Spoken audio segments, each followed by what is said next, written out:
আপনার কি মাথার এক পাশে অসহ্যকর দপদপ করে ব্যথা হয়, মনে হয় কেউ যেন হাতুড়ি দিয়ে পিটছে, আর আপনি এটা সাধারণ মাথা ব্যথা ভেবে ভুল করছেন না তো?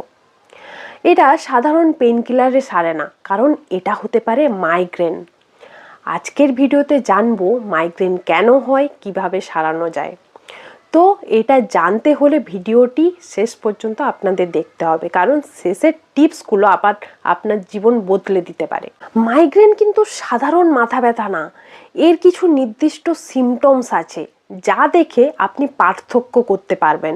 যেমন মাথার এক পাশে অসহ্যকর দপদপ করে ব্যথা করবে, ব্যথার সাথে বমি বমি ভাব থাকবে বা বমিও হতে পারে, আর অতিরিক্ত লাইট বা শব্দ সহ্য করতে পারে না। অনেকের ক্ষেত্রে ব্যথার আগে চোখে ঝাপসা দেখা বা আলোর ঝিলিক দেখা, যেটাকে মেডিকেল ভাষায় বলে অরা। এই লক্ষণগুলি থাকলে বুঝবেন এটি কোনো সাধারণ টেনশন হেডেক না, এটা মাইগ্রেন। এখন প্রশ্ন হলো, মাইগ্রেন কেন ট্রিগার করে? কিছু রিস্ক ফ্যাক্টর খেয়াল করুন। যদি আপনার পরিবারের কারো মাইগ্রেন থাকে তাহলে আপনার মাইগ্রেন হওয়ার সম্ভাবনা অনেক বেশি।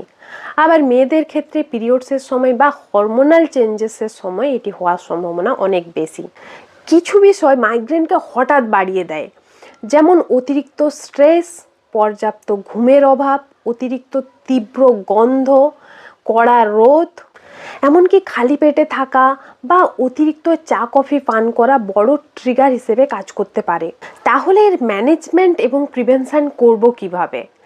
মাইগ্রেন পুরোপুরি নির্মূল করা কঠিন হলেও সঠিক ম্যানেজমেন্ট দিয়ে কিন্তু এটাকে কন্ট্রোল করা যায়। যেমন খেয়াল করুন, কোনো খাবার বা কোনো পরিস্থিতিতে ব্যথা বাড়ছে, সেটাকে এড়িয়ে চলুন। দিনে 3 থেকে 4 লিটার জল পান করতে হবে, কারণ ডিহাইড্রেশন মাইগ্রেনের বড় শত্রু। প্রতিদিন নির্দিষ্ট টাইমে খাবার খেতে হবে এবং প্রতিদিন 7 থেকে 8 ঘন্টা গভীর ঘুম নিশ্চিত করতে হবে। আর যখন ব্যথা শুরু হবে তখন একটা অন্ধকার ঘরে শান্ত হয়ে চোখ বন্ধ করে বিশ্রাম নিতে হবে, তাহলেই দেখবেন ব্যথা কমে যাবে। চটজলদি আরাম পেতে কিছু হোম রেমেডিস ট্রাই করতে পারেন। আদা দিয়ে চা পান করুন, যেটা কিনা বমি ভাব কমাতে সাহায্য করে।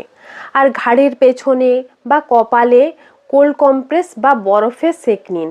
আর ম্যাগনেসিয়াম সমৃদ্ধ খাবার খান, যেমন কাঠবাদাম, পালং শাক প্রতিদিন ডায়েটের মধ্যে রাখুন।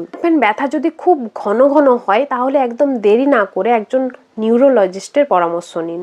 ভিডিওটা উপকার মনে হলে অবশ্যই লাইক, কমেন্ট, শেয়ার করুন। আরও এই রকম হেলথ টিপস পেতে হলে চ্যানেলটা সাবস্ক্রাইব করুন। দেখা হবে নেক্সট ভিডিওতে।